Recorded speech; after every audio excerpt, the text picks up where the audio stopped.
월요일 저녁입니다. 여러분 생방송으로 역전용사들 대한민국 최고의 평론가와 함께 진행합니다. 속보가 쏟아지고 있습니다. 단독 보도, 후속 보도 이런 것까지 다 정리정돈하려니 보통 일이 아닙니다. 그러나 오늘 저녁 이 방송 스픽스 역전용사들 보고 계시면 맥을 탁탁 짚어드리겠습니다. 오늘 여러분들에게 제대로 된 맥을 짚어주실 두 분 소개하겠습니다. 인기 상종가 이병철 변호사님 어서 오십시오. 반갑습니다. 야 오늘 자 지금 오렌지 컬러고요. 저는 색깔이 약간 좀 검은데 아주 컬러풀한 이런 와 혹시 넥타이에 어떤 의미가 있습니까? 넥타이 색깔이 아주 돋보이는데요.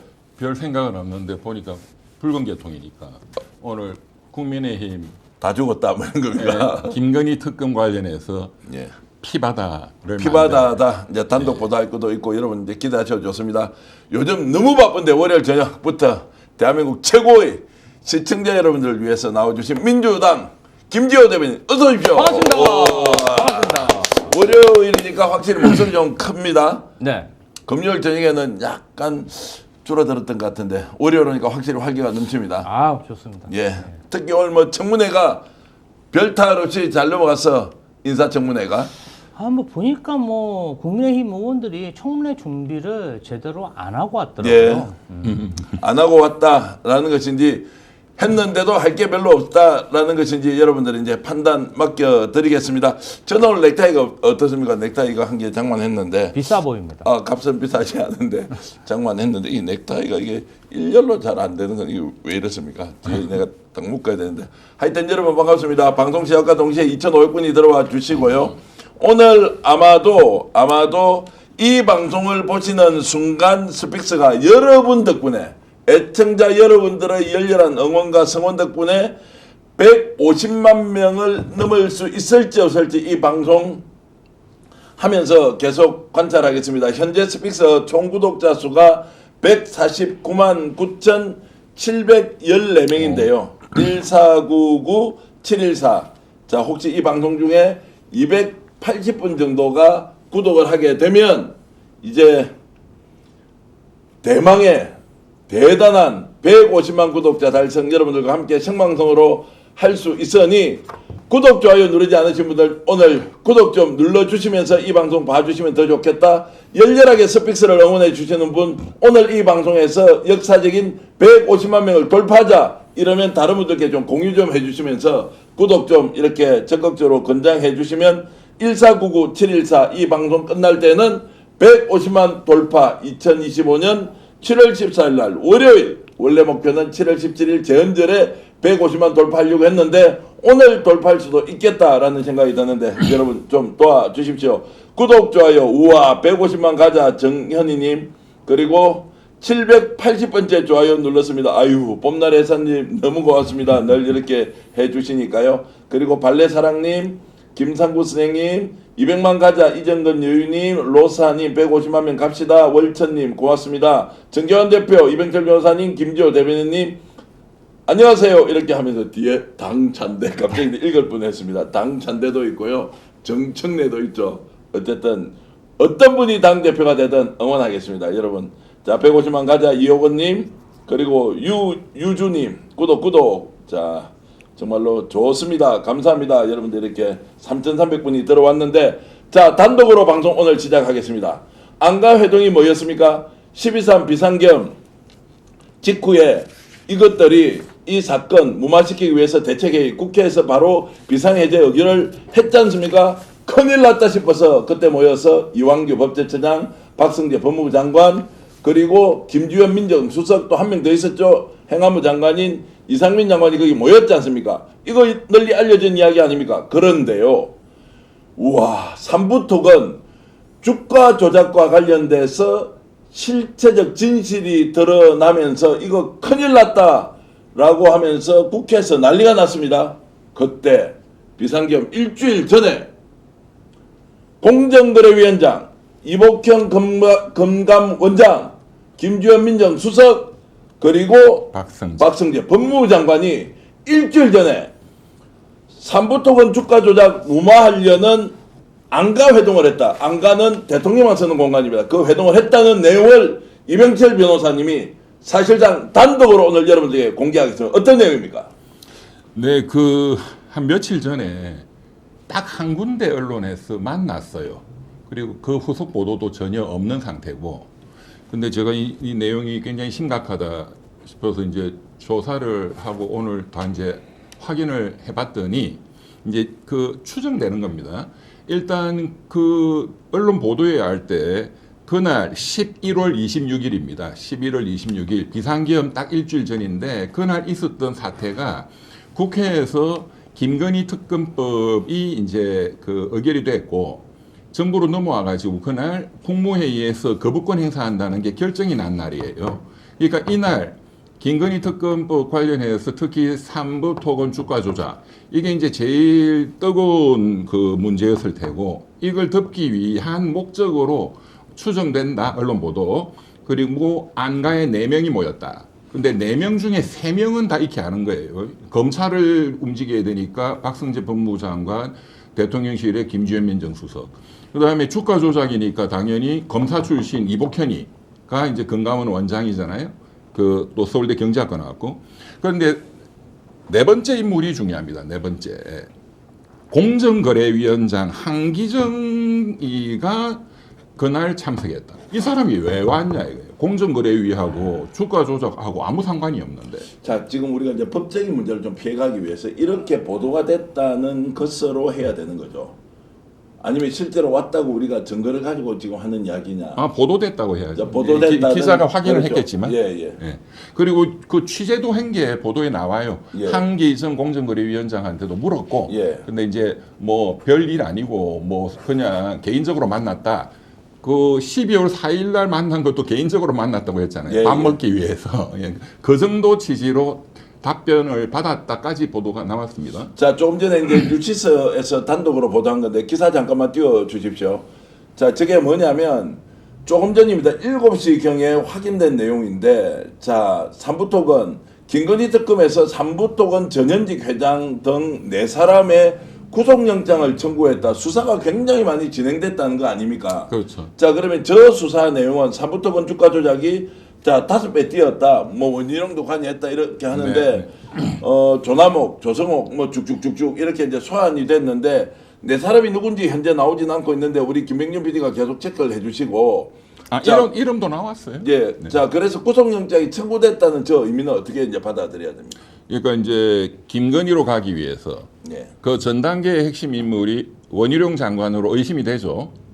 그리고 원희룡으로 가기 위해서 주가 조작에 이제 실제 가담한 그 기업인들, 그 뭐 삼부토건 등등, 근데 삼부토건 뭐 조조입니다. 조조, 이 조 회장, 이 회장, 이제 그 이제 돈을 먹은 사람들이죠. 돈 먹은 것도 일부 보도는 한 명은 100억, 한 명은 400억이 실현됐다까지 보도가 나왔고, 이까지는 사실은 그 김건희 특검이 준비하는 20일 동안 다 파악이 된 거예요. 네. 이제 마지막 소환 조사 어제까지 그 뭐 머리 하얀 회장들 오잖아요. 그 사람들 다 부인했어요. 근데 부인하든 안 하든 다 물증은 확보돼 있는 거거든요. 이제 그 사람들 이제 그 피의자 신문 조서 작성하고 바로 구속영장을 이제 오늘 넣었다 이거고요. 그 다음 단계로는 이제 원희룡으로 타고 가겠죠. 속도가 굉장합니다. 지금 뭐 3개 특검이 다 막 초스피드 상태로 가고 있고 의외로 빨리 삼부토건 문제는 전현직 회장 이렇게 구속영장 청구한 거 보면 이제 김건희 소환이 임박했다 이렇게 볼 수 있는 거죠. 그러니까 이제 일반적인 형사 범죄 같은 경우도 증인이 없거나 뭐 이런 경우에 사실은 CCTV 화면이 있으면 검찰이나 수사기관에서 굉장히 수사가 빨리 진행되잖아요. 네. 근데 주가 조작 사건 같은 경우는 그 계좌 거래 내역 또 누가 수익을 받는지 이게 굉장히 날짜하고 그 수익자가 분명합니다. 그리고 여기에 이 사람들이 어떤 관계자와 통화를 하는 통화 기록까지 완벽하게 물증이 나오기 때문에 그것을 짜맞춰서 아마 수사 진행을 하기가 다른 사건보다는 디지털 데이터 기록이 분명히 남아있기 때문에 좀 쉬운 편이다. 저는 좀 그렇게 봅니다. 네. 이거 자, 중요한 게 이거 기각되면 안 되거든요. 네. 지금 김건희 특검이 그 집사 집사 관련해 가지고 지금 압수수색 영장이 3차례가 지금 연달아 기각됐다고 나오는데 이제 그것도 좀 걱정스럽지만 이 삼부토건이 김건희 특검이 맨 먼저 시작한 거고 가장 또 중요한 사건입니다. 그래서 이제 그만큼 신중하게 오늘 결정을 했을 거라고 보고요. 그러니까 이 4명의 회장이나 대표 이 사람들에 대해서 영장을 넣었다는 것은 네. 아마도 이익 실현된 그 계좌가 다 추적이 됐다. 네, 그리고 그 포괄영장을 청구했다고 보도가 나왔는데 그 포괄영장은 컴퓨터 프로그램이 잡아 들어가는 거예요. 네.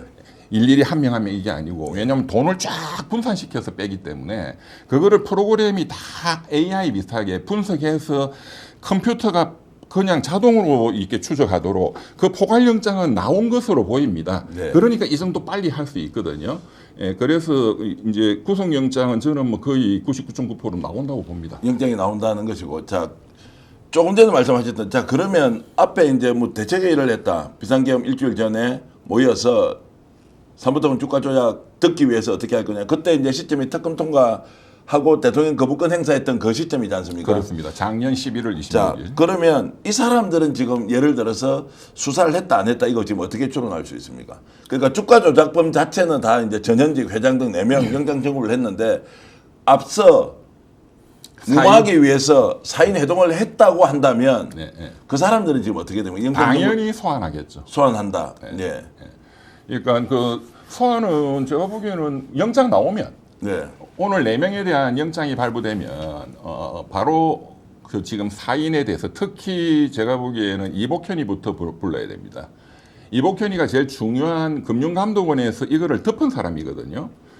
그 다음에 금융감독원이 결정할 수 있는 게 아니고 금융감독원 위에 금융위원회가 있어요. 금융위원회 안에 정권선물위원회가 제일 중요합니다. 여기서 검찰 고발을 결정해요.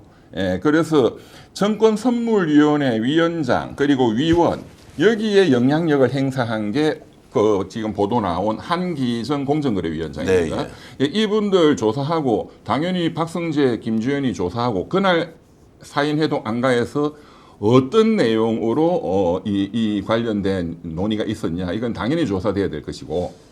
와, 저희들이 릴레이를 보도하는 게 숨이 찰 정도인데 오늘 또 그 민중기 특검이지 않습니까? 지금 민중기 특검에서 자 양평 게이트도 완전히 탈탈탈 털었습니다. 10군데 압수수색을 했어요. 국토부 그리고 용역업체. 그런데 명백하게 명확하게 원희룡을 피의자로 적시를 했습니다. 요건 어떤 의미로 봐야 돼요? 아니 이것도 사실은 뭐 노선 자체가 그냥 뭐 용역 업체에서 알아서 그냥 제안해가지고 움직였다는데 아니 공공기관에서 일해 본 사람은 다 알겠지만 노선이 어떻게 용역 업체가 선정을 합니까? 발주자가 이 노선을 일로 옮기고 싶으니까 방안을 짜 갖고 와 이렇게 지시를 해야 그게 가져오는 거 아니겠습니까? 그런데 용역 업체 업자들이나 직원들이 이제 정권도 바뀌고 수사도 진행되는데 본인들이 이 부분에 대해서 책임을 질 필요가 없잖아요. 아마 누군가가 지시를 했고 그것에 대해서 사실대로 지금 진술을 하고 있다. 그럼 그 사실대로 진술을 하기 때문에 특검에서 자신감을 가지고 이제 원희룡 전 국토부 장관까지 피의자로 전환해서 수사에 박차를 가고 있는 게 제 생각입니다. 야, 그러면 실체적 진실이 상당 부분 밝혀지고 있다는 것인데 직권남용 협의자로 14명을 딱 지목을 했습니다. 그럼 이것도 증거 다 있다는 거죠? 증거 다 있죠. 이거는 쉬워요. 양평 게이트는. 쉽다고요? 예. 김성조는 그거 아니고 자기는 거기 김건희 땅이 있는 줄 없는지도 몰랐다고 이렇게 발뺌을 하던데. 그 사람은 항상 그러는 거고 원희룡이도 똑같은 말 하는 거고. 그래요? 예. 그런데 이제 그 많은 분들이 오늘 좀 걱정하신 건 이걸 거예요. 왜 원희룡하고 김성교 의원은 자택이라든가 개인 사무실이나 이런 거 압수수색을 안 했냐. 또 보도도 그는 빠졌다 이렇게 돼 있잖아요. 네. 근데 이제 피의자다 이렇게만 나왔고 네. 그거는 오늘 압수수색 한 그 내용들을 분석하고 그 다음에 영장을 쳐야 되거든요. 네. 그냥 섣불리 쳤다가 기각될 수 있어요. 예. 그러니까 지금 김건희 특검은 굉장히 제가 보기에는 신중하게 그렇지만 빨리 왜냐하면 한번 기각됐기 때문에 세 차례 연거푸 기각됐잖아요. 네. 예, 그래서 더 신중하지만 그 안전하게 그리고 신속하게 진행을 하고 있는 것으로 보고 원희룡 장관은 다음 주는 양평 게이트에도 소환입니다. 예. 이 삼부토건 주가 조작도 소환이고. 자, 그러면 이 질문 할게요. 결국에는 이 정점에 누가 있습니까? 최은순도 출국 금지, 김건희의 오빠인 김진우도 출국 금지, 양평군 공무원도 출국 금지 다 돼 있는데 그 사람들이 다 작당해서 원희룡 또는 김성교의 지원으로 이걸 했다고 보기 어렵지 않습니까? 정점에 그러면 누가 있습니까? 좀 누구나 다 예상하듯이 네. 김건희 씨가 있을 것으로 지금 자, 예상하고 그러면 있는 그 거죠. 연결선을 이번 수사를 통해서 밝힐 수 있느냐가 핵심 아니겠습니까? 제가 봤을 때는 원희룡 전 국토부 장관에게 압박이 가면은 다른 뭐 김성훈 경호처장이나 강의구 부속실장처럼 이제 사실대로 얘기하지 않을까 싶어요. 사실 어떻게 보면은 우리나라가 이런 대규모 토목건설 관련해서 과거에 좀 비리가 있다 보니까 그 절차가 굉장히 복잡하고 그 절차를 변경하려면 다 근거가 있어야 되는데 지금 양평 고속도로 관련해서는 근거가 하나도 없는 상황 아니겠습니까? 그러니까 원희룡 전 국토부 장관도 이것이 불거지자마자 이 고속도로 사업은 진행을 못하겠다. 바로 중단시키지 않았어요. 어느 정도 개연성은 다 알고 있는데 이제 증거만 나오면 제 생각에는 원희룡 장관이 이 사항에 대해서 혼자 뒤집었을 것 같지는 않고요. 실체적인 진실을 말하지 않을까 그렇게 기대됩니다. 말씀해 주십시오. 최고 정점을 밝혀낼 수 있습니까? 없습니까? 100%죠. 100% 밝혀낼 수 있습니까? 그럼 누군가 진술을 해줘야 될 거 아닙니까? 또 원희룡이가 하게 돼 있죠. 하게 돼 있다. 김건희가 시켰다 또는 원희룡 장관은 지금 보십시오. 양평 고속도로 뭐 핵심적인 김건희로 가기 전 단계죠. 삼부토건 주가 조작에도 핵심적인 지금 가담자로 지금 지목돼 있죠. 포럼, 우크라이나 포럼, 삼부토건 데리고 가서 이런데 같이 지금 그 주가 조작은 자본시장법상 죄목이 사기적 부정거래예요. 사기적 여러 가지 그 풍문을 돌리고 소문을 만들고 가짜 포럼 만들고 이런 게 다 사기적. 거기에 지금 원희룡이는 굉장히 중요한 그 공범이고 피의자입니다. 그런데 오늘 지금 제가 말씀드린 계엄 일주일 전 안가해동 4명 그 중에 이름이 지금 처음 등장한 한기정 공정거래위원장. 네. 제가 특검이 시작될 때 제가 여기서 앞으로 공정위가 나온다고 말씀드렸는데 예. 한기정 공정거래위원장이 그 안가에 가게 된 이유, 공정거래위원장이 된 이유, 이 사람을 추천한 사람이 있을 거 아니에요. 네. 공정거래위원장으로. 그 사람이 원희룡이에요. 아, 그렇습니까? 예. 그렇게 저는 굉장히 거의 99% 추정합니다. 추정을 하고 있다. 그러면은 그 공정거래위원장의 역할은 뭡니까? 그 안가해동에 나간 이유는 그게 중요하죠. 그러니까 3년 전에 윤석열이가 공정거래위원장을 임명할 때 이 한기정 공정거래위원장이 서울법대 82학번입니다. 원희룡하고 동기예요. 네. 그리고 최상목 경제부총리도 서울법대 82학번이에요. 그런데 그 3년 전 정권 출범할 때 원희룡이가 뭐 가장 압도적인 영향력을 행사를 했어요. 뭐 다들 알다시피. 그리고 왜 한기정 공정거래위원장이 주가 조작 안가해동에 가야 되느냐? 자, 이복현 금융감독원장이 가는 거는 자연스럽죠. 금융감독원이니까. 그런데 말씀드렸지만 그 위에 금융위원회의 정권선물위원회를 움직여야 되거든요. 여기서 어떻게 작전이 짜져야 돼요. 금융감독원장은 그 밑에 부하에 불과해요. 그러면 정권선물위원장을 장악해야 되죠. 정권선물위원장은 서울대 경제학과 김소영 교수입니다. 네. 3년간. 금융위 부위원장 겸. 이 사람은 윤석열이의 경제참모지만 그 경제학과 교수고 김소영 교수는 이런 데 막 가담하고 할 성격이 안 돼요. 절대. 짝짝꿍할. 그런데 김소영 교수가 서울대 경제학과 교수이기 때문에 같은 서울대 법대 법학전문대학원 교수이자 법학전문대학원 그 원장까지 한 한기정 교수가 필요한 거고 또 정권선물위원장만 있는 게 아니고 그 안에 위원이 4분이 있거든요. 그 4분 중에 한 분은 한기정의 서울법대 법학전문대학원 그 밑에 교수예요. 이 사람도 한기정이 또는 원희룡이가 추천했을 거예요. 정권선물위원은 굉장히 중요한 자리입니다. 네. 그래서 이 정권선물위원회를 움직이기 위해서 꼭 필요한 사람이 누구냐? 우리 편, 말 잘 듣는 우리 편이 누구냐? 한기정이지. 네. 그러면은 조사를 무마시키는 역할이 제일 큽니까? 어떻게 됩니까? 그 작년 11월 26일 날은 조사가 사실상 완료돼 있었어요. 예. 이미. 그런데 이거를 이제 덮어야 되니까 예. 그러면 이게 지금 그때는 이미 저한테도 많은 제보가 들어왔고 주가적이 엄청나다. 네, 예. 이건 골 때린다. 예. 그러면 일단 신용을 해야 되잖아요. 네. 적절할 때 검찰로 보내는 신용을 하는 것부터. 그러니까 검찰 출신 박성재 법무부 장관, 그 김지현 민정수석도 온 거예요. 이제 그 전체 그림을 그렸고, 그다음에 수사를 금감원 조사국의 조사를 어느 정도로 무마하자. 그리고 발표는 언제쯤 하자. 그러면 그리고 그 다음에 3월 달에 이복형 금감원장이 발표를 합니다. 우리가 엄청난 거를 팠다. 100억 원, 기껏 100억 원이 시세 차익이 났다. 그리고 그 다음 달, 이제 올해죠. 올해 4월 달에 드디어 정권선물위원회가 대검찰청으로 고발합니다. 대검찰청에서는 심우정 검찰총장하고 요 법무부 장관 김주현이가 기다리고 있죠. 이 사람들이 다시 남부지검으로 그냥 보내버려요. 남부지검은 수사 안 하고 다시 이복형 금감원으로 다시 보냈다. 이 그림이 그날 안가에서 다 그림이 완성이 됐다. 그렇게 봅니다.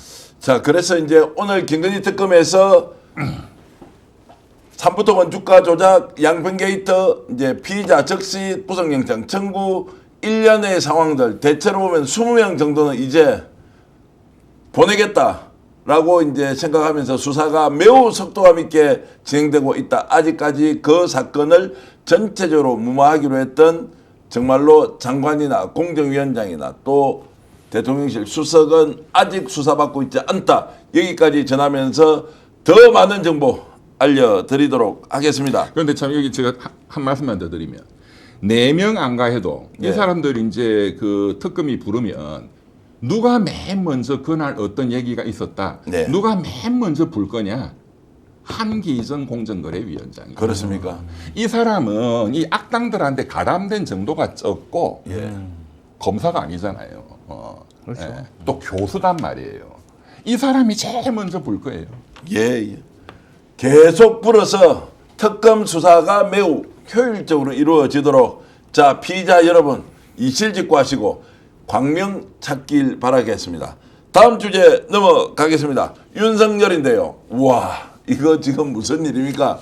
전면 보이콧 상태로 가고 있다는데 뭘 전면 보이콧하고 있느냐? 에이?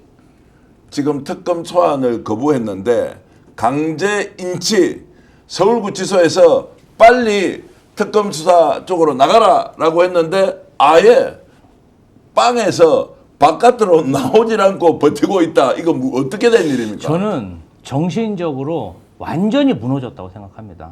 김성훈, 강일구, 김태효 다 불었지 않습니까? 특히 충격적인 것은 김태호 안보 1차장이 사실 과거의 일이라 최상병 사건 관련해 갖고 그때 당시에 윤석열 전 대통령이 경로를 했는지 안 했는지 기억이 안 난다고 해도 되는데 그렇지. 사실상 그냥 그 정황까지 그냥 아주 그냥 낱낱이 다 증언을 하다 보니까 이제 자기 측근들이 본인이 어떤 지시했던 지시들을 과감 없이 증언하고 있지 않습니까? 이제 사실 본인 감당이 안 되는 거죠. 네. 저는 그렇게 생각합니다. 감당이 안 되기 때문에 모든 조사에 거부하면서 나는 정치범이다. 이 모든 수사 자체가 정치적인 거고 이 정치범으로서 대우해달라. 뭐 이런 투쟁을 하고 있는 게 아닌가 이런 생각이 특검에서는 듭니다. 이런 상황 전혀 예상 못했겠습니까? 아니면 알고 있었다? 예상했겠죠. 예상했다. 예. 그러면 어떤 이제 대책이 있습니까? 특검에서는? 특검에서 사실은 강제 구인을 하려고 네. 어떤 빌드업을 하는 것 같은데요. 예. 근데 이제 또 고령이고 또 이 몸 상태 어떤지 모르지 않습니까? 예, 예. 또 끌어내다가 상처라도 입으면 또 무슨 쇼를 벌일지 모르기 때문에 조금 특검으로서도 강제 구인하기는 곤혹스러운 상황 같습니다. 자, 냉정하게 강제 구인할 수 있습니까? 자, 감방 안에서 버티고 안 나가라고 있습니다. 하루 종일 버티고 있고 밥도 못 넣어주는 것만 먹고 있으면서 그러면 강제로 끌어내야 하는데 그 안에서는 구치소의 업무이기 때문에 바깥에 수사관들이 이래서 강제로 이렇게 하죠. 할 수가 없지 않습니까? 네. 자, 이거 어떻게 풀어가야 됩니까? 교도관들이 하는 건데 예, 끝까지 안 나간다고 들어 누우면 방법이 없어요. 그렇습니까? 예. 그 이제 그 다음 방법은 뭐냐? 수사팀이 구치소를 가서 조사하는 방법이 있죠. 뭐 가더라도 아예 조사 거부해버릴 텐데. 또 역시 그거 할 수는 있죠. 예. 그러면 똑같은 걸로 팔다리를 다 들고 호송차에 태워서 강제로 특검 수사 그 실로 데리고 왔다 앉혔다 해도 뭐 묵비권 행사할 거거든요. 근데 좀 전에 말씀하신 강제로 팔다리를 들고 이렇게 데리고 올 수는 없는 모양이죠. 예, 그 뭐 법으로 불가능합니까? 아니면 그렇게 법적으로 그건 안 된다는 또 유사한 비슷한 대법원 판례도 있어요. 아, 그렇습니까? 안 놓고 그렇게 하는 사람은 어차피 진술을 거부하는 거니까. 예. 그러면 나머지 물증으로 기소하고 입증을 하면 되지. 뭐 끝까지 입을 뭐 열게 할 수는 없는 거잖아요. 그러면은 증거를 제시하는데 당사자가 수사를 받지 않습니다. 그래서 법원에서 최종적으로 이거 내가 판가름하겠다라고 해서 그러면 특검 수사 쪽에서 오히려 불리해지거나 이런 게 없습니까? 오히려 유리해요. 그렇습니까? 법원으로 가면 예. 이 사람이 수사에 이렇게 불응하고 온 터집 다 잡아 왔는데 또 이제 구속되니까 아예 그냥 안 나오고 들어 누워 버린다 이러면은 이 태도가 불량하거든. 네. 그런데 그 법원에 오면 판사가 이 물증도 보지만 이 피고인의 태도를 굉장히 중시합니다. 법정 와서 또 진술하는 태도도 중시하지만 수사 과정에서 보였던 그 성실한 태도 네. 이런 걸 이게 형량에 직접 영향을 줘요. 예. 수사 받을 때도 굉장히 성실하게 이렇게 하면 형량이 예를 들어서 5년 날게 막 이런 식으로 하면 판사가 때릴 수 있는 더 풀로 때려버리거든요. 네. 그러니까 본인한테 불리해요. 그러니까 특검은 불리할 게 별로 없어요. 자꾸 불로 조치고 막 언론에 보도되고 하면 정치적인 효과는 시원한 효과는 있겠지만, 네, 예. 그러니까 특검도 다 알죠. 네. 예. 자, 지금 변호사님 그런 예. 것도 있지 않을까요? 지금 윤석열 전 대통령이 저지른 죄목 자체가 자, 뭐전 대통령 말씀에 막 씨. 비판이 많기 때문에 대변인이라서 그렇습니다. 아, 대변인 그렇게 해야 돼요? 아, 예, 좀 예. 존칭은 써줘야 됩니다. 네, 그 네. 내란죄다 보니까 뭐 무기징역 아니면 사형 이러다 보니까 저런 태도를 보이고 있는 게 아닐까. 어차피 버린 뭐 이렇게 해봐요. 그런데 예. 그렇진 않을 것 같고요. 왜냐하면 그 변호인들이 프로들이거든요. 김홍일 씨라든가. 이 사람들은 작전을 이제 한 며칠 사이에 지금 구속되고 한 며칠 사이에 작전이 완료가 됐어요. 그 힌트를 얻을 수 있는 게 그 서정욱 변호사. 네. 그 오늘 방송에 그 힌트가 나오던데 서정욱 변호사는 그냥 막 재판정 가서도 박근혜 대통령 때처럼 그냥 나가지 말고 그냥 나는 법정도 안 간다. 예, 그렇게 해라. 그런데 그렇게는 하지 않을 겁니다. 법정은 나올 거예요. 그런데 이제 서정욱 변호사 얘기는 지금은 들어눕고 이제는 정치 투쟁이다. 예. 그런데 그렇게 하면 법정에서 불리하거든요. 서정욱 변호사는 그런 식으로 극우파들을 선동을 하는 거지. 예. 그러나 그것은 현명하지 못하고 또 변호인들도 다 그냥 사임해라. 서정욱 변호사 주장이 뭐 변호인이 뭐가 필요 있냐? 변호인들도 다 정치 투쟁이다. 근데 사임하면 이 중재는 국선 변호인이 그냥 무조건 붙어야 돼요. 근데 그렇게 되면 이제 딱 작전이 드러나는데요. 끝까지 버티고 아무 소리 안 하고 재판에도 나가기만 하고 이제 추가 증거가 없다, 확인이 안 된다라고 하면서 5년 뒤에 정권이 혹시라도 10,000분의 1밖에 없겠지만 그러면 사면하겠다라고 이렇게 딱 계획을 세우고 오히려 수사에 응해봐야 손해가 더 많다라고 판단한 거 아닐까요? 그래서 민주당에서 이 내란에 대해서는 사면을 하지 못하게 예. 제한법을 만들겠다고 하는 거 아니겠습니까? 그리고 이 윤석열 내란숙의 피의자하고 내란 잔당들이 지난 6개월 동안 이렇게 잘못을 저지르고 나서도 뻔뻔하게 나온 이유가 네. 윤석열 내란숙의 피의자가 사실은 그 사명권을 남용해서 박근혜 정권 시절에 국정농단을 저질렀던 그 범죄자들에게 모두 사면을 하고 또 김태우 구청장 같은 경우는 사면해가지고 출마까지 시키지 않았습니까? 법치를 흔들어서 이런 일이 있었거든요. 네. 그래서 민주당에서는 이번 내란 관련해서는 엄벌을 쳐야 또다시 쿠데타가 일어나지 않겠습니까? 그렇기 때문에 내란 관련해서는 사면을 제한하는 법안을 반드시 통과시켜야 되고 이재명 대통령도 저는 사인할 거라고 생각합니다.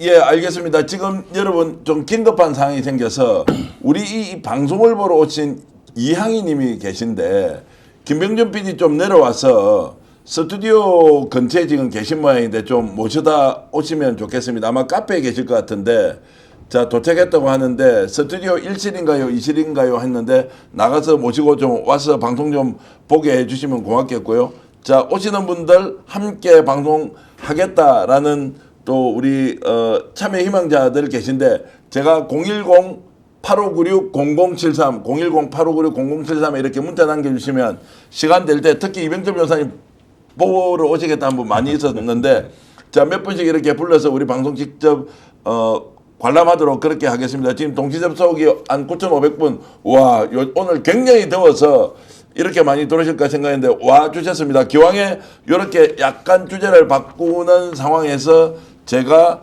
광고를 좀 하려고 하는데 광고 자막을 좀 띄워줄 수 있는지 모르겠습니다. 이청에 여기에 제가 좀 중요한 거 말씀하십시오. 먼저. 간단하게 한 말씀 드릴게요.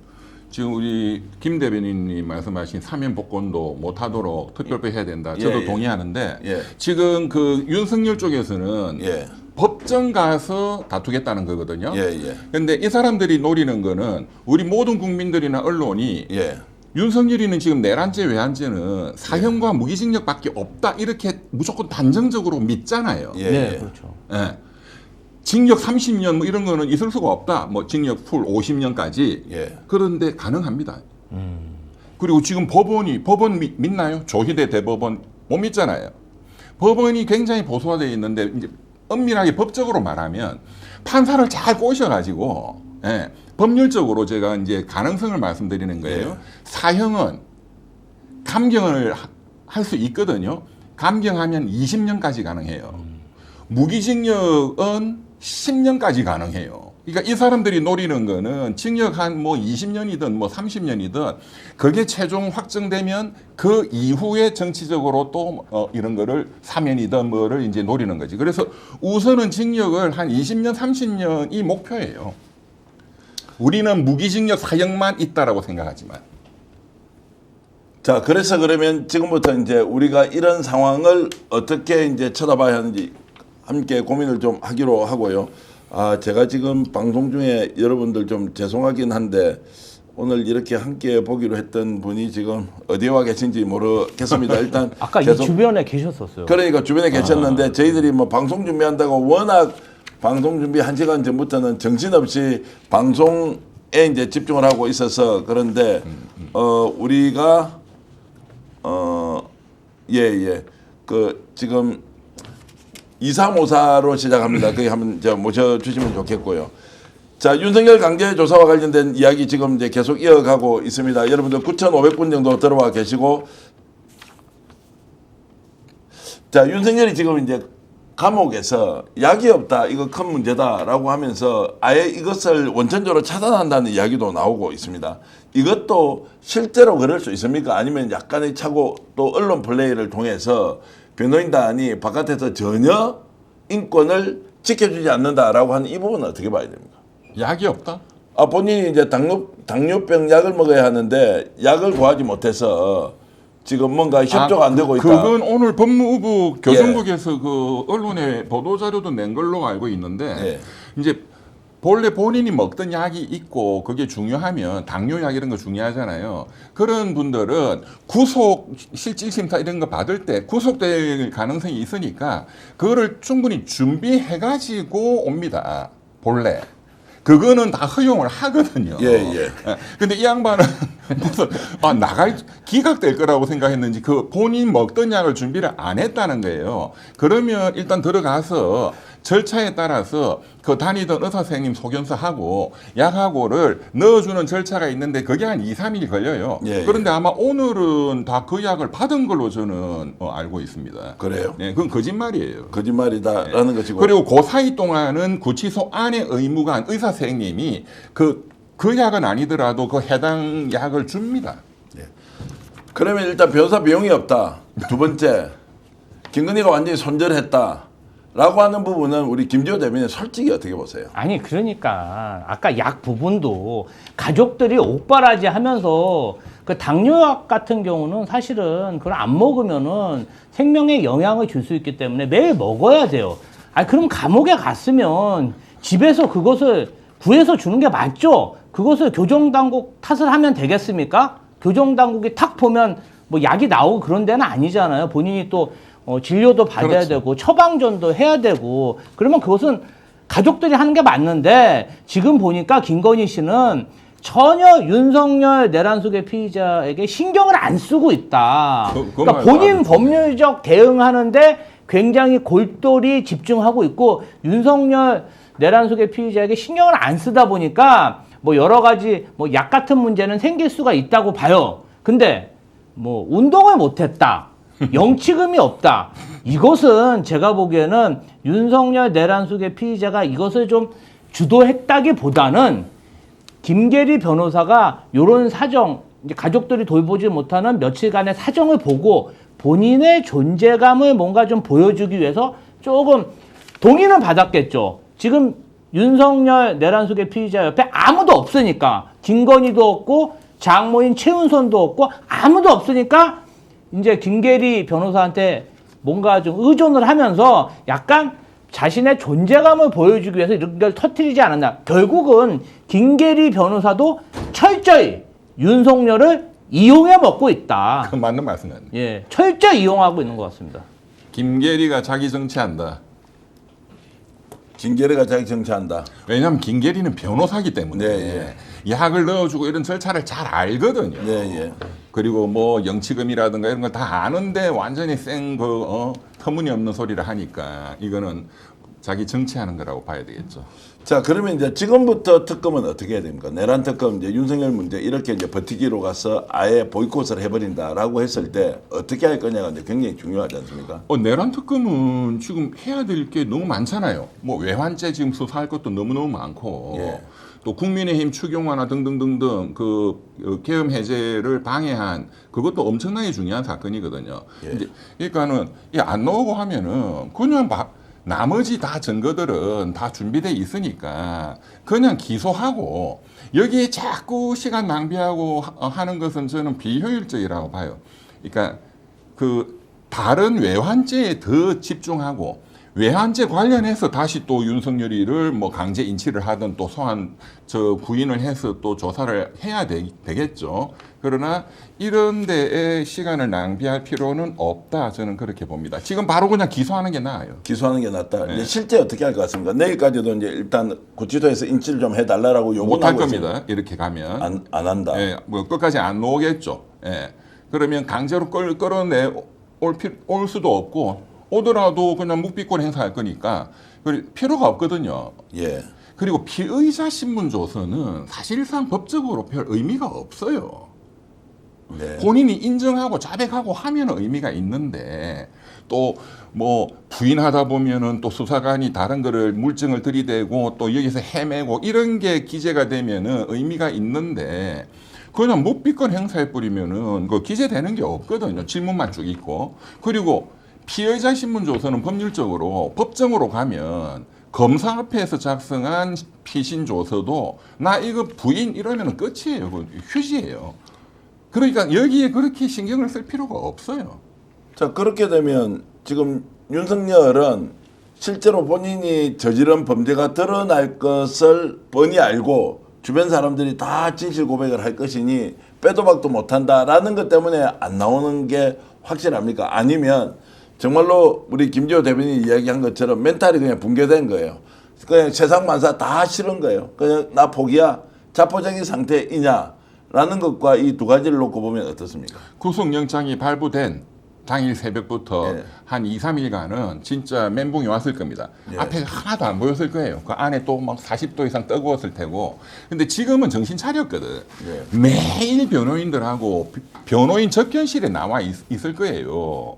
오전 10시부터 오후 5시까지. 지금은 김홍일이나 이런 사람들은 해먹은 게 많으니까 공짜로 다 해주거든요. 네. 이거 그게 시원하니까 변호인 접견실이 있으니까 뭐 시원하고 좋지. 접견실은 에어컨이 나오나요? 아이 잘 나옵니다. 엄청나게 잘 나옵니다. 그러면 변호인 접견은 몇 시간 할 수 있습니까? 하루에? 오전 10시부터 오후 5시까지. 중간에 점심시간 1시간은 또 빼고. 그러면은 오전 10시부터 오후 5시까지는 점심시간 1시간 빼고는 자유롭게 밖에 나와서 변호사하고 얘기할 수 있는 변호사하고 예. 뭐 자유는 아니지만 어쨌든 내부에서는 그렇죠. 에어컨 나오는 데서 굉장히 자유롭죠. 그러면 저 혼자 바보 같은 생각을 했네요. 혹시라도 호송차 타고 재판하러 나오는 조사받으면 에어컨이라도 C로 나올 건데 안에 있어도 충분히 에어컨의 혜택을 볼 수 있는 거네요. 아니 접견실에서 스마트폰도 사용할 수 있나요? 안 됩니다. 그건 안 되고요. 그 서울 의왕구치소 가보면 예. 이제 다른 사람들도 접견할 거 아니에요. 예. 거기는 이제 범털들이 많으니까 과거에 제가 가보면은 뭐 재벌 회장도 얼굴 벌게 가지고 변호인하고 막 얘기하고 있고 이게 그 투명한 아크릴로 칸막이가 돼 있거든요. 네. 이게 쫙 다 보여요. 누가 앉아 있다 이런 게. 예. 이 재미스 가면. 혹시라도 거기에서 뭐 다른 걸 할 수도 있습니까? 아, 그거는 절대로 못 하도록 이제 그런 거 가끔 이제 변호사, 집사 변호사 이런 사람들이 몰래 책에다가 뭐 담배를 넣어준다든가 이런 게 가끔씩 걸려갖고 구속되고 하죠. 예, 예. 굉장히 철저합니다. 그게 한 10년 전쯤에는 그런 게 그냥 가끔 일반적으로 있었죠. 일반적은 아니고 몇 년에 그렇습니까? 한 번씩 터지는 이제 조폭 사건 이런 경우에. 조폭 사건 어떤 분이 무용담으로 10몇 년 전에 한 2010년도 전후에는 거기에서 아 저는 국회에서 지금 윤석열의 교정 기록을 좀 받아서 공개했으면 좋겠어요. 지금 많은 국민들이 윤석열이 시리에 빠져가지고 그 감옥에 그냥 보고 싶지 더운데 않아요. 선풍기에 쐬면서 누워 있을 줄 알았는데 알고 봤더니 10시부터 5시까지 변호사들하고 같이 농담 따먹기 하면서 에어컨 바람 쐰다고 생각하면 많이 화날 것 같습니다. 그건 달라 하면 줄 겁니다. 예. 예. 아니 지난번에도 제출하려고 하니까 윤석열 정권 하에서는 안 줬던 것 같아요. 아니 지금 정권이 바뀌었죠. 정권이 바뀌었으니까 그걸 봐야 된다. 그럼 하루에 접견을 몇 시간 하는지 아니 이것도 일주일치만 모아놓으면 충분히 지금 어떤 식으로 특혜 대우를 받는지 그러면 변호사는 예를 들어서 구속이 돼 있는 상황에서 확정 판결 전까지 매일 그렇게 가서 매일 아침 매일 10시부터 하죠. 오후 5시까지 예. 월화수목금 주말은 안 되고. 주말은 안 되고요. 예. 이거 너무 악의적인 거 아닌가요? 아니 특검 수사는 안 받고 에어컨 바람 나오는 그런 걸 데서 공개를 하셔야 돼 당에서. 야 이거 국회에서 진짜 자료를 받아가지고. 아 저 갑자기 망치로 머리를 한 대 맞은 것 같습니다. 재벌 회장 이런 분들 가면은 막 변호사들 막 수십 명 해가지고 집사 변호사라 하죠. 사실은 그냥 농담 따먹기 하는 거죠. 이거 진짜 죄질이 안 좋은데요. 그러면은 이게 한 명이 그러면 아침부터 저녁까지 있어도 됩니까? 또 가능합니다.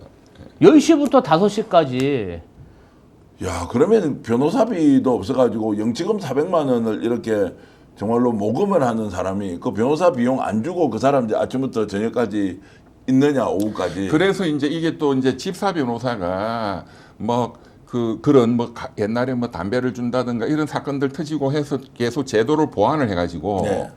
사실 지금 준비해야 되는 재판도 멀리 있고 지금 당장 없는데 하루 종일 그냥 농담 따먹기 한다 이런 걸 막으려고 예, 예. 또 변호사가 들고 오는 그 서류 자료 소송 어떤 게 있는지 이런 것도 철저하게 또 이제 요새는 체크를 하거든요. 예. 그럼 이제 그거 막으려면 변호사를 여러 명 써요.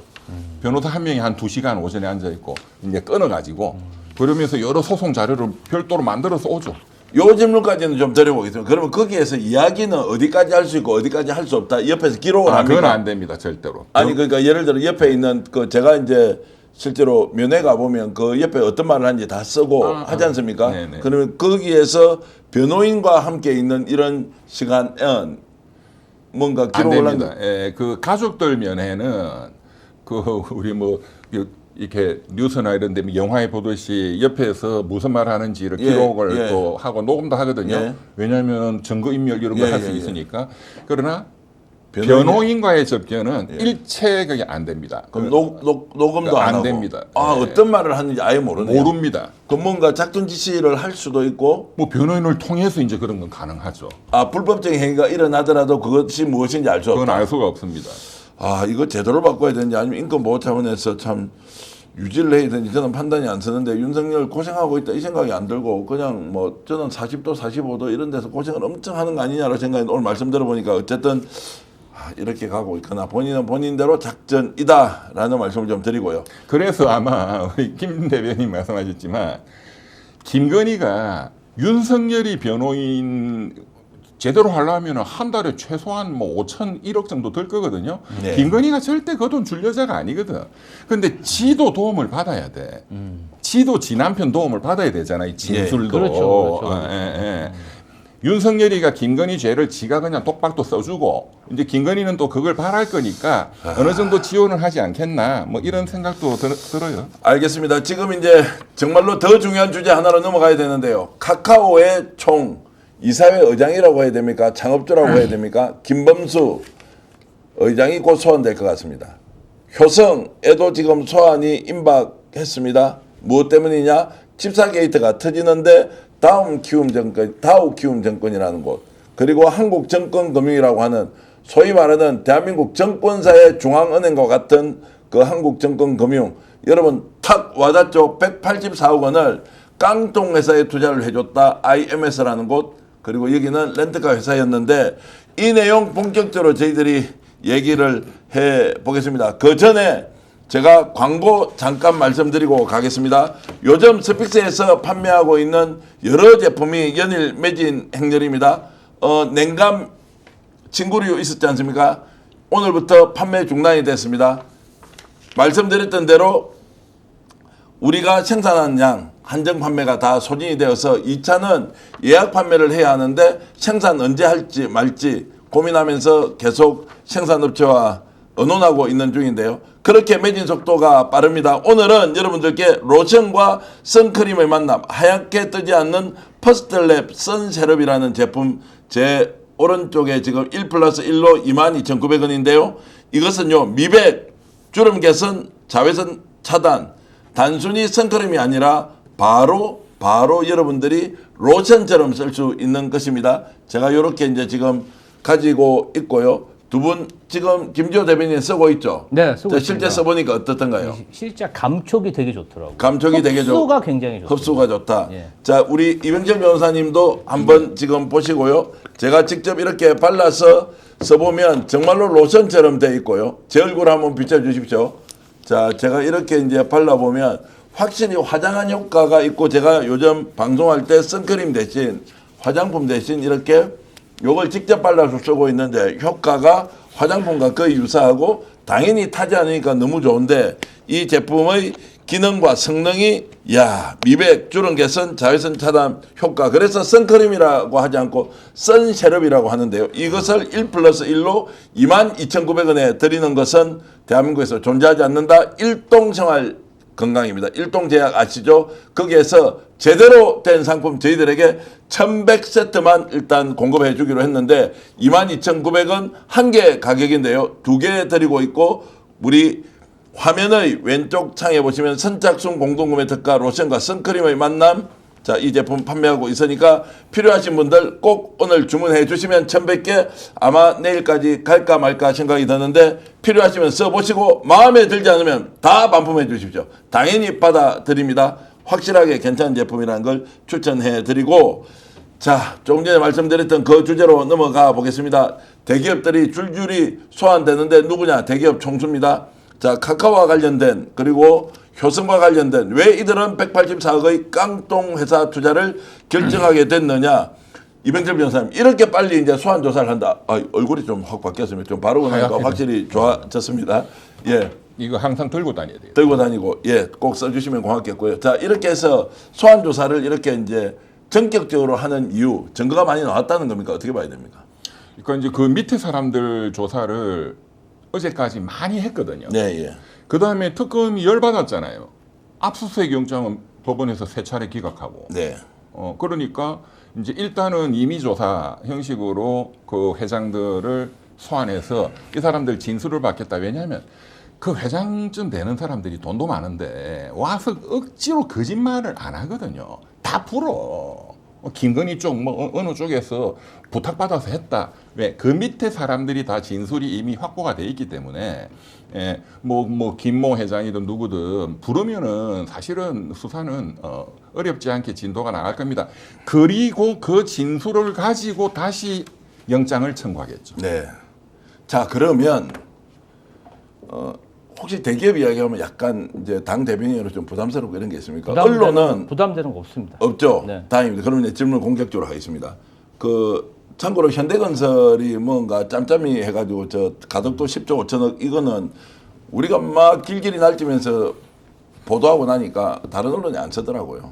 그래서 뭐 그 문제는 하여튼 우리끼리 죽기 살기로 싸우자라고 하고 있는데, 자, 카카오 김범수가 만약에 이 돈을 투자를 해줬어요. 그리고 30억 투자한 걸로 지금 나오거든요. 이게 문제가 되어서 사법 처리되는 것은 기정사실일 테고, 혹시 구속이 될 수 있나 안 되나 이제 이런 생각도 좀 드는데 어떻게 전망하십니까? 제가 봤을 때는 이런 거예요. 스픽스가 예. 방송을 하는데 네. 이준석이 지난 대선 토론에서 이상한 발언을 했잖아요. 네. 근데 앞으로도 그런 발언을 할 수도 있어요. 네. 그럼 스픽스에서 180일간 매일 불러서 방송할 수 있습니까? 망하죠. 우리. 아니, 저는 그렇게 못한다고 봐요. 예. 이게 제가 예를 든 건데, 지금 그 김건희 씨의 집사처럼 행동했다는 김예성 씨가 그 최은순 씨의 은행 잔고 증명서를 위조한 거잖아요. 징역형 집행유예까지 받았죠. 사기꾼이잖아요. 예. 사기꾼인 회사에 180억이 투자됐다는 것 자체가 저는 이게 있을 수가 없는, 이 사람들 다 바보입니까? 사기꾼이 임원으로 있고 대주주로 있는데 이렇게 제가 봤을 때는요, 한국증권금융에서 먼저 투자를 했을 겁니다. 그리고 한국증권금융이 투자돼 있으니까 우리는 한국증권금융 보고 따라서 투자했다. 이렇게 주장하겠죠. HS 효성 같은 데는요, 그 돈 내기 싫어갖고 계열사 4-5군데가 쪼개서도 내지 않았습니까? 전형적으로 돈을 각출해서 낸 겁니다. 그러면 뭔가 이런 회사들은 정권 차원에서 세무조사든 공정거래법 위반이든 뭔가 제재를 받을 위기에 있었고, 그 위기를 뭔가 봐주는 반대급부로 이 회사에 투자를 했다는 게 상식적인 생각이고, 저는 이 부분 관련해서 대기업 총수들도 아마 만약에 여죄가 밝혀졌을 경우에 더 큰 죄를 받을 수 있어서 뭔가 처음에는 오리발을 내밀 수도 있지만 관계사들이 아마 진실되게 발언을 할 가능성이 높다. 왜냐하면은 계열사에 있는 직원들은 이해관계가 없잖아요. 그럼 누가 시켰는지 있는 그대로 진술할 가능성이 매우 높다 생각합니다. 자, 그래서 구속을 피하려면 아예 처음부터 요구했고 어쩔 수 없이 회사에 배임이 될 수도 있지만 정치적 외압에 의해서 어쩔 수 없었습니다라고 이렇게 이실직고하고 실토하는 게 어떻습니까? 이게 좀 죄를 경감시키는 작전으로 괜찮은 거 아닌가요? 대기업 쪽에서 보면. 사실은 몇 년 지나서 생각해 보면 그렇게 할 걸 이렇게 생각하는데 예. 처음에는 지금 우리 김 대변인이 말씀하신 것처럼 절대로 돈에는 꼬리표가 있는 거예요. 그냥 네. 돈 주는 사람 없어요, 절대로. 대가가 있으니까 주는 거거든. 예. 이거 지금 이제 추정을 하면 뭐 언론에서도 각 회사들이 뭔가 금융감독원 조사를 받고 있었다, 검찰 조사 중이었다, 뭐 등등등등 그런 대가성이 의심된다. 그런 게 100% 있는 거예요. 그러나 잡혀 불려오면 제가 이거를 덮어달라고 그래서 덮어주셨어요. 윤석열 검찰 독재가. 네. 그래서 내가 돈을 쐈습니다라고 순순히 부는 사람은 없습니다. 근데 이제 그거를 불게 만드는 게 특검의 기술이죠. 자, 그러면은 실무자를 안 부르고 아예 그 기업 총수를 불렀습니다. 이것도 지금 제가 봐서 멋지다. 왜냐면 거기에서 보고받고 결정 안 했으면 누가 이 돈을 30억씩 투자를 해주느냐고요. 깡통 회사도 아니고 망한 회사에. 그 잘 불렀다라고 생각하는데 이 사람들이 이제 어떤 태도를 취할 것이냐. 당연히 포토라인에 세울 거 아닙니까? 그리고 그 행위 자체가 매우 부도덕한 거 아닌가요? 대기업에서. 그렇게 했다는 것은. 부도덕한 거지. 아니 자기들 주장대로 자기들이 엄정하고 객관적인 투자심의회를 거쳐서 돈을 쌓았다 하면 네. 문제가 없겠지만 지금 그럴 리가 없는 사건이거든요. 박말봉님께서 이렇게 주셨네요. 그때 김땡땡이가 물 때 정말로 물 때 만난 고기처럼 나대더니 꼴 좋다 이렇게 하셨고 뭔가 이제 회사가 이익을 본 것도 분명히 있겠죠. 100%죠. 100%죠. 그래서 제가 며칠 전부터 이 지금 집사 게이트는 모피아 게이트라고 제가 말씀드리고 있는데 이거는 모피아가 나서는 거예요. 네. 그러니까 지금 모피아나 금융위, 정권 선물위원회 이런 게 굉장히 생소하시잖아요. 네. 잘 모르거든. 금융감독원 이런 게 뭐가 어떻게 돌아가는지. 이거는 모피아 중에 이제 지금 말씀하신 한국증권금융 그 이사장 윤창호 씨 이게 모피아거든. 서울대 경제학과 나오고 재경행시 출신이고 기획재정부 과거 재경부 또는 금융위 이쪽에서 근무하는 그 사람들을 그리고 선두주자들이 이제 모피아라고 불리죠. 예, 이건 한국증권금융이 말씀하신 대로 맨 먼저 움직였을 거예요. 금액도 50억으로 제일 큽니다. 나머지 기업들은 정권회사의 은행이라 불리는 예.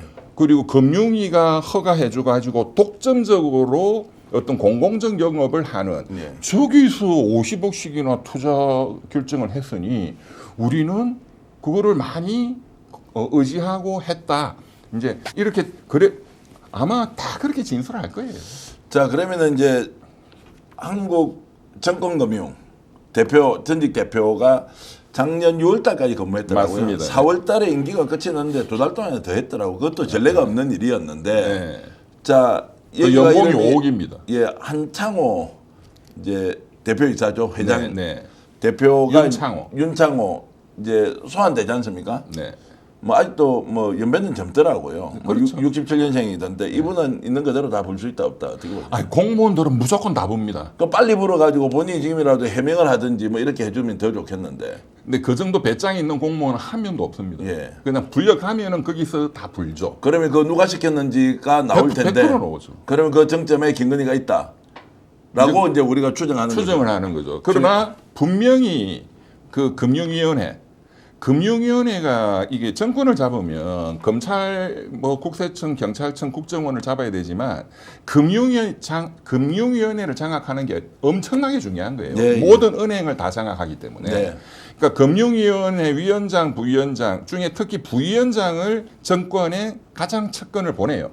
그 부위원장이 아까 말씀드린 서울대 경제학과 김소영 교수인데 굉장히 네. 탁월한 학자예요. 근데 그 부위원장뿐만 아니라 더 실무를 하는 게 사무처장이거든요. 네. 이 사무처장을 반드시 내 편으로 꼬시지. 그 의심되는 그분이 김건희가 2022년 6월 달에 최재형 목사님이 목격했다는 예. 그 사람 금융위원 임명해. 이제 그 당사자잖아요. 그들이 짬짬이해서 50억 투자를 해줬다라는데 와 최근에 제가 어디 탁 들었던 이야기 중에 하나가 제가 맨날 이렇게 나와서 선크림도 팔고 냉감 이불도 팔고 이렇게 하잖아요.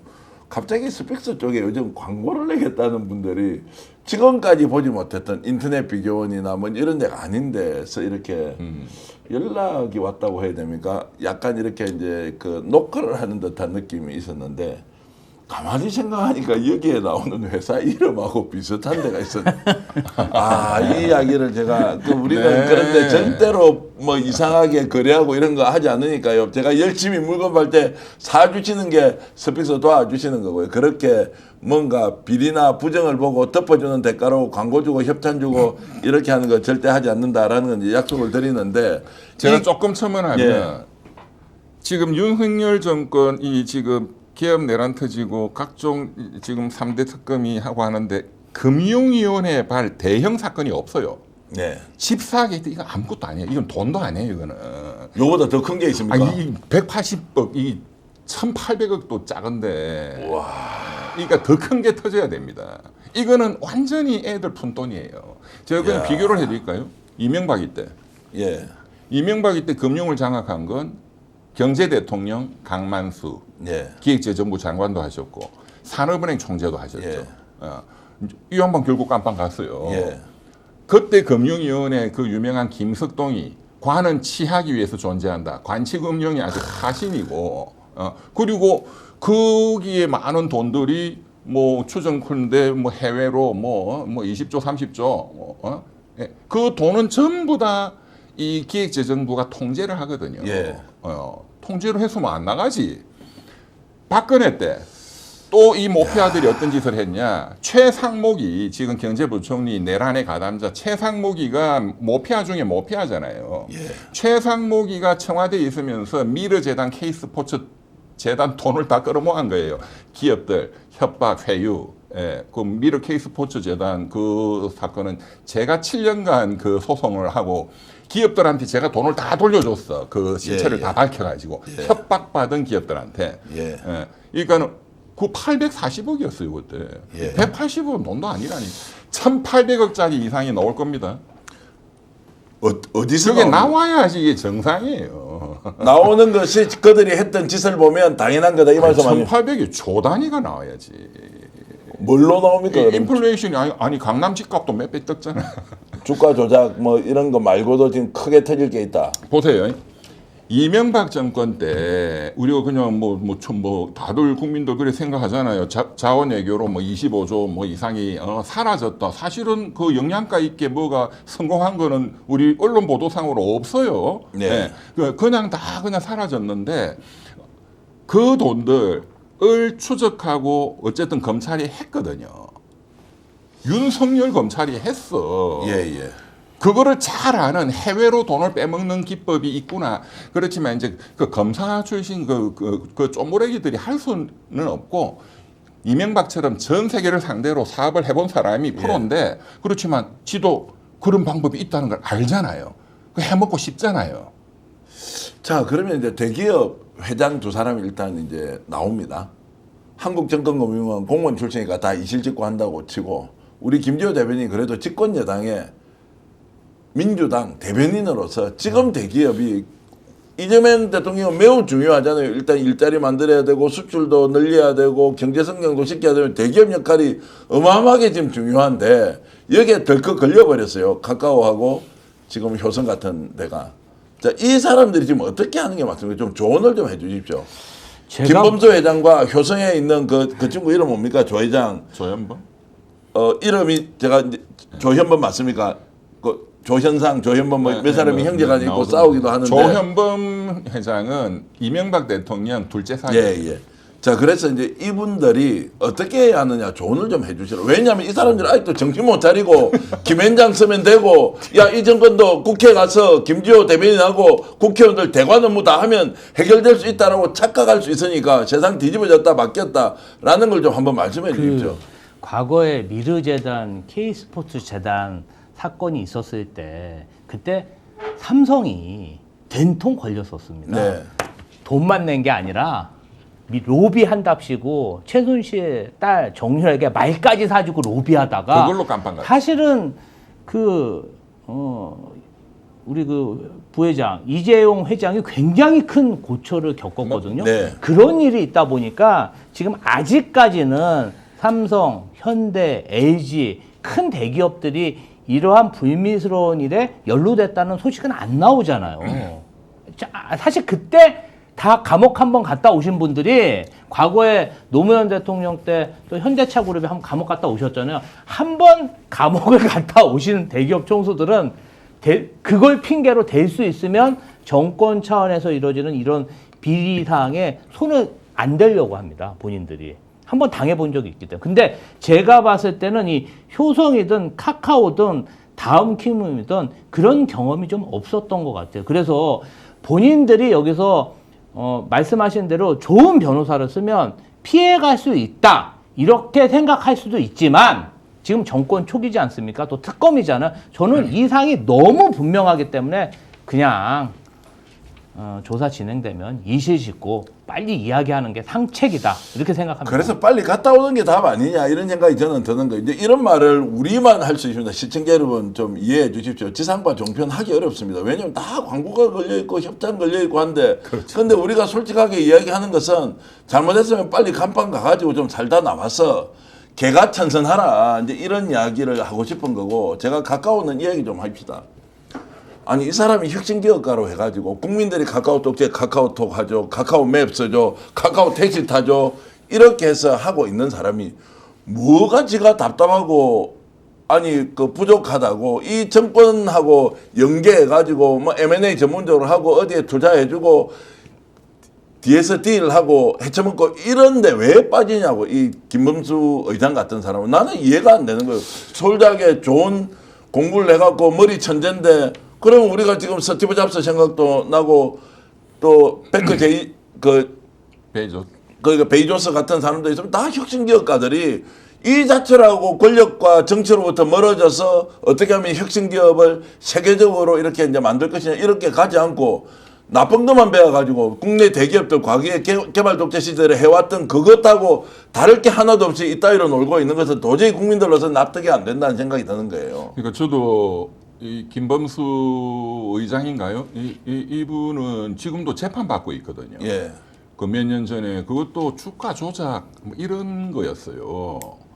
그러니까 아니 본인이 본인의 능력으로 이 거대한 사실은 지금 대한민국에서 혁신기업이라는 게 거의 없잖아요.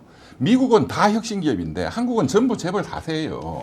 그런데 그래도 정말로 거기서 정말 한두 명밖에 안 되는 훌륭한 기업을 만들었는데 왜 수년 전에 그런 지금 재판 받고 있는 그런 주가 조작 이런 데 또 손을 댔는지. 그러니까 저는 그때 그리고 일부 보도도 그렇게 나옵니다. 그때 이제 금융감독원 조사도 받고 검찰의 조사도 받고 할 때에 그것을 무마하는 조건으로 이 돈을 김건희 쪽 이 라인으로 줄을 잡아서 쐈다. 그리고 이제 또 뭐 어느 언론에 보면은 조사받던 게 또 이제 무마된 것들도 있다. 또 지금 다른 기업들도 그렇게 나오는 거 보면 참 김범수 의장 이 양반은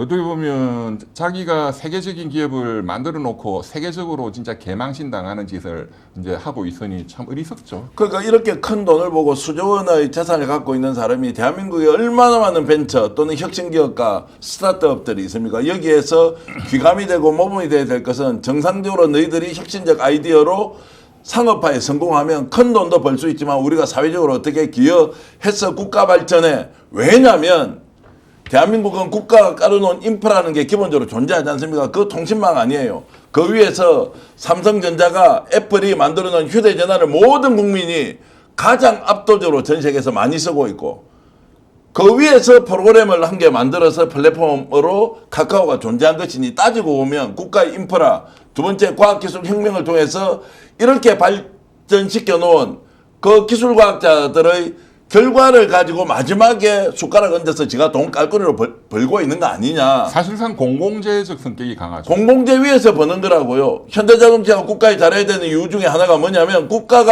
도로라는 것 인프라를 깔아주니까 자동차도 파는 것이지. 그렇죠.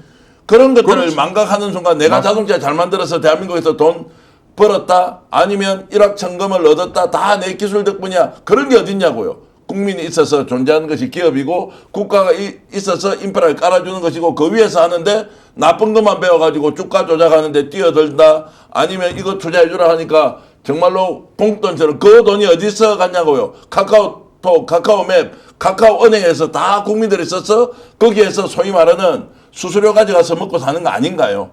그런데 그 돈을 저런 불법적인 깜통 회사에 넣어주고도 괜찮다고요? 그 김현장 쓰면 된다고? 에라이. 그렇게 해서 그러니까 우리 한번 살아보라고요. 지금 이 문제가 카카오라는 혁신기업을 크게 만든 것까지는 훌륭한데 그 다음에 혁신이 안 나오는 거야. 그러면은 다른 범죄적인 데 손을 대거든요. 그래서 쉽게 기업을 키우고 쉽게 돈을 벌려고 이제 점점 욕심은 한도 끝도 없고 재계 그룹 순위를 자꾸 보게 되고 예. 더 올라가야 되는데 혁신 아이디어는 안 나와. 그러니까 굉장히 쉽게 하는 게 불법적인 M&A를 통해 가지고 회사를 키운다든가. 주가 조작해서 다시 시장에서 자금 조달한다거나 네, 이제 이런 방식으로 거기에 손을 대는 순간 이제 악마의 유혹에 걸려들고 이렇게 되는 거죠. 국민주권정부에 맞는 이제 특검이 수사를 한다면 이 문제를 어떻게 다루어야 할지 저는 두 가지 측면에서 하나는 카카오가 이 문제에 대해서 석고대죄하면서 있는 사실을 먼저 밝혀야 한다. 그리고 거기에 응당한 죄가를 치르겠다라고 하는 각오로 정말로 일신우일신 하겠다. 이제 바꾸겠다. 뭐 이런 게 필요하다고 생각하고 그렇게 아니면 법과 원칙대로 법적으로 할 수 있는 최대의 단죄를 저는 해야 한다고 생각하고 이제 그런 면에서 저는 민주당도 기업이 잘하는 기업은 부추겨 줘야 되지만 이런 방식의 기업에 대해서는 정말로 국민의 이름으로 철대를 내려야 하는 거 아니냐 이제 이런 생각이 들어서 한편으로는 답답하기도 하고 제가 뭐 주제넘게 이 이야기를 할 위치에 있지도 않지 않습니까? 뭐 꼴랑 뭐 일개 경제평론가가 뭐 스픽스라는 유튜브 채널 하면서 무슨 그렇게 정말로 수십조짜리 회사에 대해서 이래라 저래라 할 수는 없지만 하는 걸 보면 너무 정말로 괘씸하다. 얼마나 많은 사람의 모범이 될 수 있는 사람입니까? 그렇죠. 저 사람 마음 먹으면 그런 걸 하고 있지 않은 게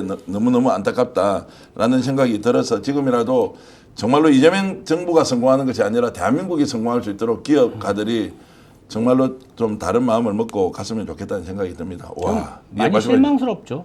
예. 진짜 이 상황 보면은 뭐 카카오나 효성이나 또 한국증권금융은 이게 은행이나 다를 바 없잖아요. 그렇죠. 이런 회사들이 사기꾼 회사, 아니 자본 장식이 돼 있는 회사에 이렇게 뭐 그분들 보기엔 돈이 적을 수 있지만 그렇게 180억씩 투자한다는 것 자체 이거 정의롭지 않습니다. 1억 8천만 해도 얼마나 큰 돈입니까? 개인한테는.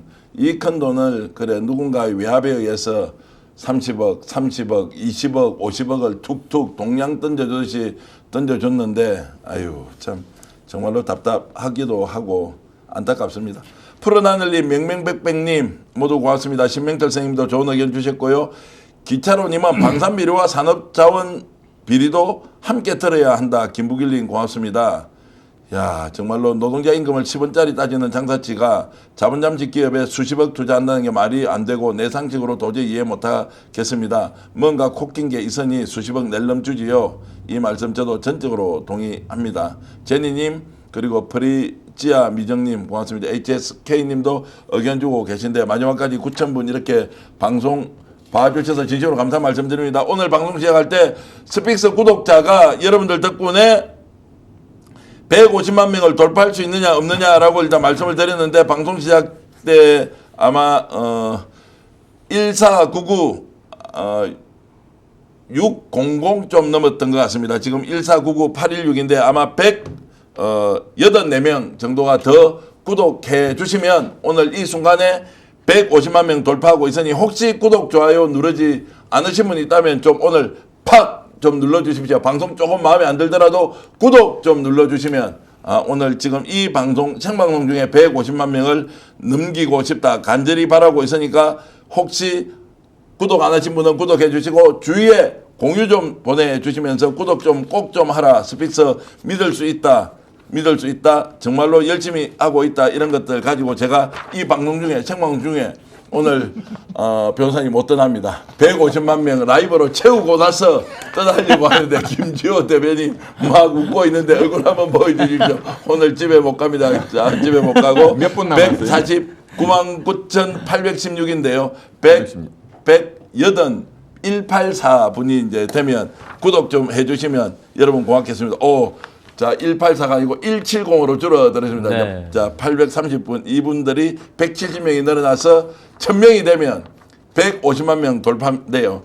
여러분, 오늘 150만 명 돌파하면은 여러분들께 보여드리려고 어렵게 제가 축하 영상은 아니고 하나 만들어놨는데 일단 김치국을 좀 먼저 마시는 의미에서 그 준비한 영상 한번 틀어주십시오. 한번 보겠습니다. 영상 준비한 거, 예.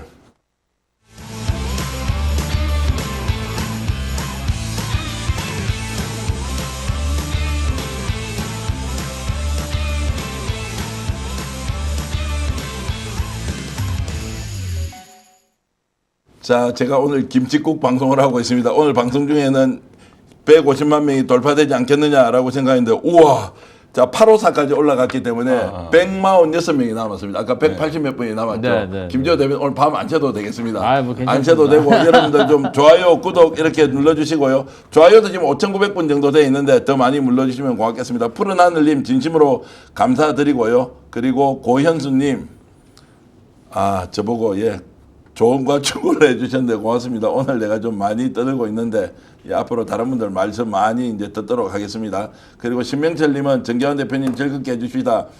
구독 150만 명 갑시다 이렇게 주시고, 무지개님은 와 구독 누르고 시청합시다 이렇게 주셨고, 지상파보다 스픽스다 이런 말씀, 떡 돌려요 하셨는데 김미미님 오십시오. 떡을 제가 맛있게 장만해 드리겠습니다.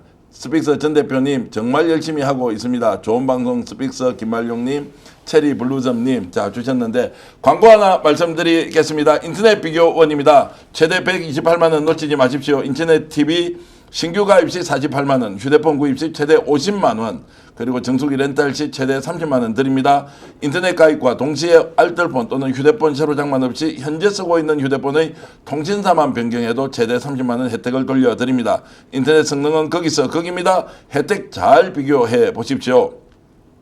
인터넷 비교원은 23년 동안 60만 명의 누적 가입자 그리고 983억 원의 누적 현금 사은법을 지급한 실적이 있습니다. 개인정보 보안도 철저해서 한 건의 보안 사고도 없었습니다.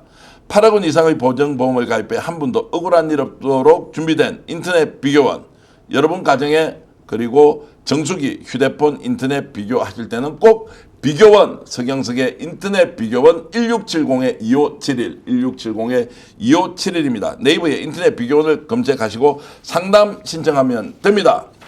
그리고 로션과 선크림 만남, 하얗게 뜨지 않는 퍼스트랩 선셋업입니다. 여러분 선크림은 제대로 바르고 있습니까? 이제 선크림이 아니라 선셋업입니다. 선셋업은 바로 화장품 기능과 선크림 기능이 함께 있는 것인데요. 하얗게 뜨고 끈적끈적해서 바르지 않은 분들 많으실 텐데요. 이제 스픽스에서 이번에 단독으로 제대로 된 걸 가져왔습니다. 로션과 선크림이 하나로 상상만 해왔던 꿈의 선크림, 제가 확실히 추천합니다. 비교해 주십시오. 자신이 있습니다. 스픽스몰에 가면 퍼스트랩 선셋업 50ml 1 플러스 1을 22,900원에 절대 살 수 없습니다. 일동생활 건강에서 만든 것이고요. 그리고 선크림 스트레스 이제 끝납니다. 제가 계속 쓰고 있고, 자 오늘 부성찬 의원 부부도 쓰라고 제가 줬는데 반응 좋습니다. 그리고 김지호 대변인 쓰고 있고 노영 변호사 쓰고 있는데 아주 좋다는 반응. 자 다시 한 번 더 우리 이병철 변호사님도 쓰시면서 어떤 것인지 여러분들과 함께 공유하겠습니다. 이 가격 절대로 놓치지 마시기 바랍니다. 공동 구매 가격 22,900원. 스픽스몰에 더 많은 제품이 있기 때문에 요즘 스픽스몰 인기가 매우 높아지고 있습니다. 마진보다는 품질과 가격으로 여러분들께 확실하게 물건을 전달해 드려야 한다라고 이제 생각하고 있습니다. 구독, 좋아요 필수다. 최고 진행자다. 로사님, 예, 과잉해서 저를 칭찬해 주셔서 감사드리고요. 야, 열정이 대단한 놈이군 이렇게 이제 주셨는데 여러분들과 함께 가족분들 함께 불러서 두이님 제안하신 대로 스픽스에서 이제 좀 더 150만이 넘어섰을 때 뭔가 이벤트를 새롭게 이제 하려고 준비하고 있습니다. 자, 마지막 순간까지 149만 9,869분 부탁드렸는데 그래도 30-40분이 들어왔다는 것은 너무너무 대단하고 훌륭한 일이라는 거 잘 알고 있습니다. 지금 들어와서 150만 명을 채워주시는 분이 소중한 것이 아니라 한 명부터 시작해서 스픽스가 3년 전에 첫 발돋움을 할 때 여러분들은 1,000명일 때, 10,000명일 때, 10만 명일 때, 100만 명일 때 꾸준히 들어와서 저희들을 시청해 주시고 격려 응원해 주신 덕분에 사실은 150만 명이라는 숫자에 이르게 된 것이죠. 150만 명째 오시는 분이 중요한 것이 아니라 한 명부터 150만 명이 될 때까지 아낌없이 성원해 주신 여러분이 바로 스픽스의 주인공입니다. 여러분들을 잘 섬기고 모셔서 여러분들에게 맞는 방송하려고 최선을 다하겠습니다. 우리가 잘한 것이 아니라 여러분들이 응원하고 격려해 주셔서 스픽스가 이만큼 왔다는 것 제가 진심을 담아서 설명을 드립니다. 오늘 역전용사 이병철 변호사님, 제가 한 말씀만 좀 예, 드릴게요. 예. 지금 오늘 돈 이야기가 많이 나왔으니까 네. 지금 특검이 다 돈 추적하는 거잖아요. 예. 이재명 대통령 돈에 대해서 오늘 큰 기사가 났어요. 이재명 대통령이 5급 신임 사무관들 모아놓고 직접 식사도 같이 하면서 특강을 하셨던데 돈을 먹지 마라 이거지. 이제 공무원이 이제 5급이면 고위공무원 아닙니까, 사무관. 돈은 마귀다. 내가 얼마나 검찰이 지금까지 나를 잡아먹으려고 돈을 그렇게 팠는데 내가 완전히 부도덕하고 비윤리적이고 엄청 나쁜 놈이 그간에 됐는데 한 푼도 내가 먹은 게 없다. 나는 그 정도로 정말 철두철미하게 돈에 대해서 자기 관리를 했다. 여러분들 이제 젊은 사무관 공직을 시작하는데 사람들이 전화 오고 차 한 잔 마시자, 그 다음에 소주 한 잔 마시자, 그 다음에 룸살롱, 그 다음에 돈, 그러면 검찰에 불려가면 그 사람들이 다 기록해가지고 다 검찰이 알고 있더라.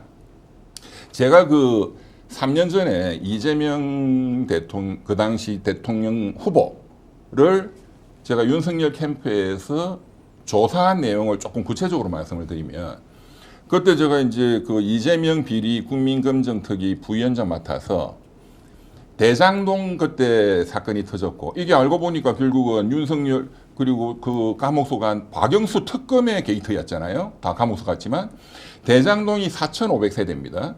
그 다음에 백현동 옹벽 아파트 비리, 그게 1,200세대예요. 합해서 5,700세대를 제가 그때 전부 다 전수조사를 했어요. 그 소유자 전부 다 그냥 딸딸 긁어서 다 조사를 했는데, 지금 재판받고 있는 일부 뭐 업자들, 그런 사람들 거는 그때 다 파악을 했어요. 그런데 제일 중요한 건 이재명 당시 민주당 후보의 연관성을 파악해야 되는데 정말 1원도 안 나왔습니다. 그 정도 털면은 나오거든요, 무조건. 그런데 그때 1원도 안 나와서 제가 이분은 다른 거는 몰라도 앞으로도 돈을 털면은 한 푼도 안 나온다. 그래서 제가 3년 동안 검찰이 막 그렇게 법카 같은 거 쓸데없는 거 털고 할 때 백날 해봤자 돈으로는 안 나올 것이다. 그런데 이제 오늘 그런 신임 사무관들 앉혀놓고 같이 또 식사도 하면서 돈은 막이다. 나는 돈에 대해서는 정말 철두철미하게 내가 관리를 했다.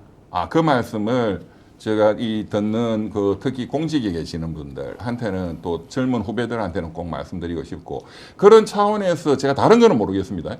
이재명 정권 5년 동안 이재명 대통령이 또 스스로 내 가족들 다 감시해라 해서 특별감찰관 임명해라고 하셨잖아요. 네. 거기에 대해서는 정말 자신 있는 분 같다, 그런 말씀을 드리고 싶습니다. 오늘 그 강의가 또 매우 좋아가지고, 와, 공무원들 이 정도면은 정말로 국가를 위해서 헌신과 희생을 하더라, 내가 충분히 공직자로서 존경받고 살겠다, 이제 이런 느낌이 들었다는 이야기도 저도 들었습니다. 역시 이제 좋은 말씀 해주셨고, 그런 이재명과 가까운 김지호는 좋겠습니다. 가깝잖아요. 뭐 가깝다고 이렇게 선출직으로 뭐 저희가 어떤 겹불을 짤 일이 없고, 예. 저희는 오히려 불이익을 받았지 뭐 이렇게 덕벌 일이 없어서 열심히 성남에서 뛰고 있습니다. 자, 그리고 이제 이재명 대통령의 가족들은 오히려 그 덕 보는 게 아니고 오히려 손해를 훨씬 더 많이 봤다는 그런 내용도 제가 듣고는 참 이재명 대통령이 정말 이 시대에 대한민국을 대표하는 정말로 국가대표가 되어서 국민들을 이렇게 잘 이끌어주고 계신 거 아닌가 하는 생각이 들었습니다. 오늘 시청해주신 여러분께 진심으로 감사히 말씀드리고요. 또 오늘 이 순간에 구독, 좋아요 많이 눌러주셔서 감사드립니다. 조금 오버해서 방송을 했지만 제 진심은 하나입니다. 시청자 여러분들과 함께 가겠습니다. 여러분의 뜻대로 방송을 만들겠습니다. 절대로 우리가 공급자로서 우리가 뭔가 주도적으로 이렇게 하지 않겠습니다. 끝까지 낮은 자세로 최선을 다하겠습니다. 오늘 역전의 용사들 시청해주신 여러분, 국내외 애청자 여러분 진심으로 감사히 말씀드리고요. 제가 역전해 하면 용사들 그리고 정말 고맙습니다. 원래 해야 됩니다. 저희들 150만 명 돌파할 것 같습니다. 오늘. 그리고 여러분들께 그 감사의 말씀을 전해드리겠습니다. 역전의 용사들 정말 고맙습니다. 하겠습니다. 역전의 용사들 정말 고맙습니다. 오늘 방송 어떠셨습니까? 마음에 들었다면 구독, 좋아요로 스픽스를 응원해 주십시오. 여러분들의 구독, 좋아요는 가장 큰 힘이 됩니다. 스픽 구독, 좋아요.